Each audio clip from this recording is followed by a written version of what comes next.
ओम शांति। आज सतगुरुवार के दिन भोग संदेश शशि दीदी जी के द्वारा। आइए सुनते हैं बाबा ने क्या इशारा दिया है हम सभी बच्चों को। आज सतगुरुवार के दिन सभी भाई बहनों के बहुत ही स्नेह भरी याद लेकर के मैं जैसे ही वतन में पहुंची तो वतन का वातावरण बहुत ही प्यारा था और न्यारा भी, और कई प्रकार के अनुभव करा रहा था। कुछ सेकंड में क्या देखती हूँ, वहां पर 3 प्रकार के टावर लगे हुए थे। एक टावर था जिसके ऊपर लिखा हुआ था साइलेंस की शक्ति, और दूसरा टावर था जिसके ऊपर लिखा हुआ था अचल, अडोल, निर्भय, निर्विघ्न, और तीसरे टावर पर लिखा हुआ था बाप के छत्र छाया में और शक्तिशाली स्थिति। तो मैं उन टावरों को देख रही थी।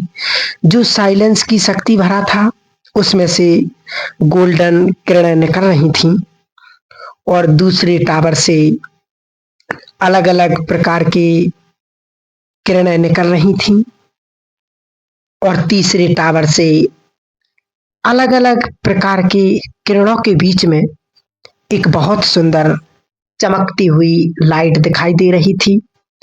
कुछ सेकंड के लिए मैं देख रही थी, और थोड़ी देर के बाद क्या देखती हूँ कि ऊपर आकाश की ओर बहुत सारे पुष्पक विमान घूम रहे हैं, और उन पुष्पक विमानों से किसी से लाइट की किरणें, किसी से गुलाब की पत्तियों की ऐसी वर्षा हो रही थी, और किसी से गोल्डन पुष्पकों की वर्षा हो रही थी। मैं तो वो सीन देख रही थी, और कुछ सेकंड में बाबा दूर से आते हुए दिखाई दे रहे थे।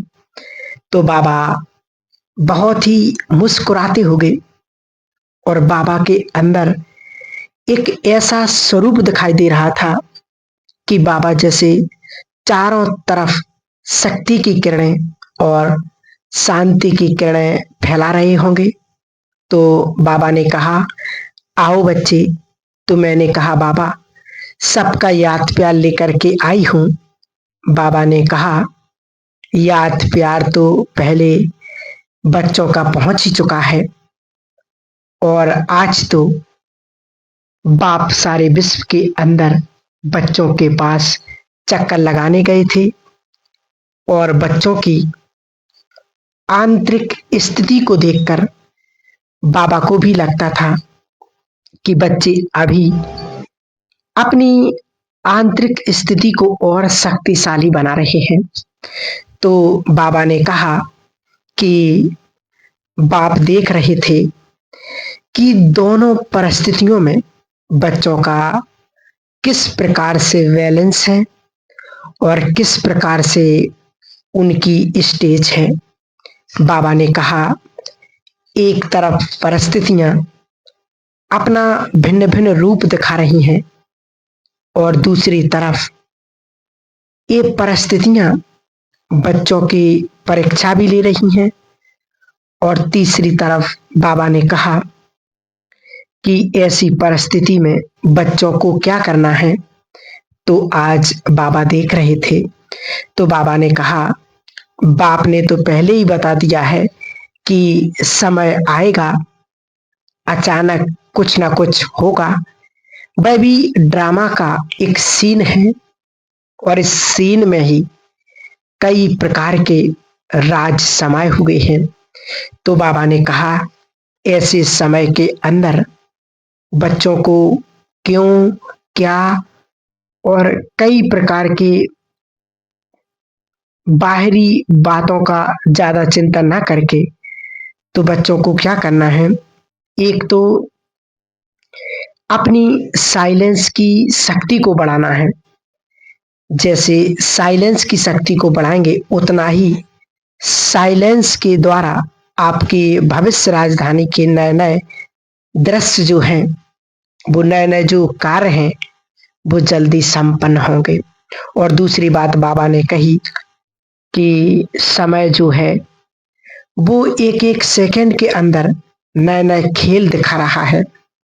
तो इसलिए बच्चों को अपनी स्थिति को अचल, अडोल और निर्विघ्न बनाने के लिए क्या करना है, एक तो साइलेंस की शक्ति और दूसरा बाबा ने कहा कि इस राज के अंदर बच्चों को अपनी स्थिति को चेक करने का और अपनी स्थिति को पावरफुल बनाने का। और तीसरी बात बाबा ने कही कि ऐसे समय पर बच्चों को विशेष एक बल, एक भरोसा और अपनी स्थिति को पावरफुल बनाएं।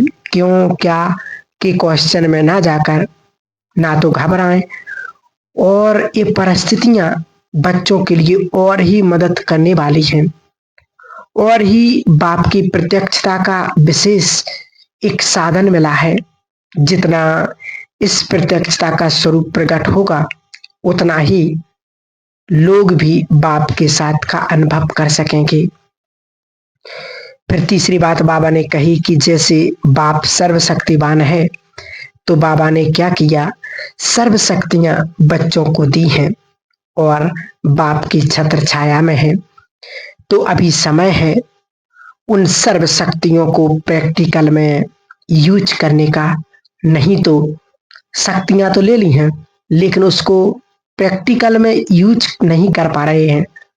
तो अभी समय ऐसा बता रहा है कि प्रैक्टिकल में उन शक्तियों को यूज करेंगे तो उसके द्वारा भक्तों को और जो आत्माएं तड़प रही हैं, उनको भी कुछ ना कुछ प्राप्त होगा, और बच्चों को भी बाप की प्रत्यक्षता का काल भी करना है। फिर क्या किया बाबा ने, बच्चों को यही कहना है, हर बात के अंदर बहुत गहरे राज हैं, और बच्चों को तो पहले से ही बता दिया है कि हर स्थिति में अपनी परिस्थिति को देखते हुए, अपनी स्थिति को हर परिस्थिति में अपनी स्थिति को पावरफुल बना करके और शक्तियों के द्वारा दूसरों को भी सहयोग देना है। चाहे ब्राह्मण परिवार में है, चाहे दूसरे लोग हैं, उनको गुप्त रीति से प्यार, शक्ति, साइलेंस की वाइब्रेशंस दिलाने हैं। तो बाबा ने कहा बच्चों को से पूछना कि सब ठीक हैं, तो मैंने कहा बाबा सब ठीक हैं बच्चे। बाबा ने कहा सदा ठीक रहें और सदा बाप के साथ हैं। फिर तो बाबा ने क्या किया, सबको वतन में बुला करके बाबा बहुत उनको प्यार कर रहे थे, और सब बच्चे बहुत खुशी में झूम भी रहे थे। और दूसरी तरफ क्या दृश्य दिखाया कि कुछ भयानक दृश्य देखने को आ रहे थे। कहीं कुछ हो रहा तो बच्चों को पता ही नहीं कि क्या हो रहा है। तो बाबा ने कहा देखा कि उधर क्या हो रहा है, और इधर बच्चे बाप के साथ खुशियों में मिलन मना रहे हैं। जैसा कि यज्ञ में, जैसे कि विभाजन के समय बच्चों ने अनुभव किया कि कैसे हर तरफ से सेब थे और बाप के साथ के अनुभव कर रहे थे। तो अभी भी अपनी स्थिति को जैसे पावरफुल बनाएंगे तो सदा हल्के और खुशियों के अनुभव और भविष्य दुनिया के नज़ारे देखते रहेंगे। फिर तो मैंने क्या देखा कि सामने बाबा के सामने एक बहुत सुंदर सी नदी है, और बच्चे वहां पर खड़े हैं, और बाबा सब बच्चों को बहुत प्यार भी कर रहे हैं।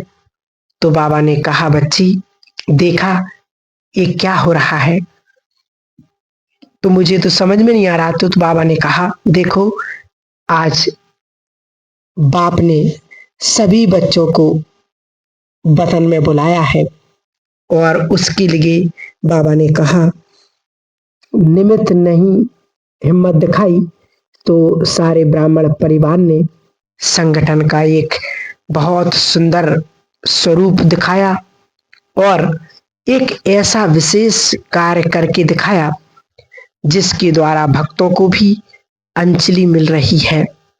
बाबा ने प्रयागराज को भी दिखाया, क्योंकि अभी मकर संक्रांति का समय चल रहा है। तो बाबा ने कहा, ब्राह्मणों को सेवा करने का मौका मिल रहा है और साथ साथ पूरे विश्व के अंदर एक लहर फैलाने का विशेष साधन रहा। तो बाबा हमेशा इस बात के लिए पहले से ही इशारा देते थे, तो बच्चों ने उसे साकार करके दिखाया। फिर बाबा ने सबको वहां पर इमर्ज किया